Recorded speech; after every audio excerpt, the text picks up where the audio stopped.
ആത്മജ്ഞാനത്തിൻ്റുറവിടമല്ലയോ പരമാത്മരൂപമെന്നറിയണമേവരും.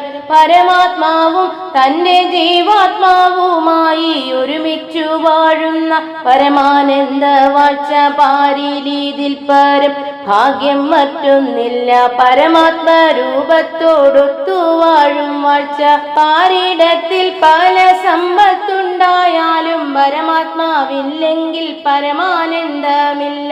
പരമാത്മരൂപത്തെ പ്രാപിച്ചോരാത്മാവ് പാരിടം വിട്ടാലും പരമാത്മരൂപത്തിൽ ആത്മജ്ഞാനത്തിൻ്റുറവിടമല്ലയോ പരമാത്മരൂപമെന്നറിയണമേവരും. പരമാത്മാവും തൻ്റെ ജീവാത്മാവുമായി ഒരുമിച്ചു വാഴുന്ന പരമാനന്ദ വാഴ്ച.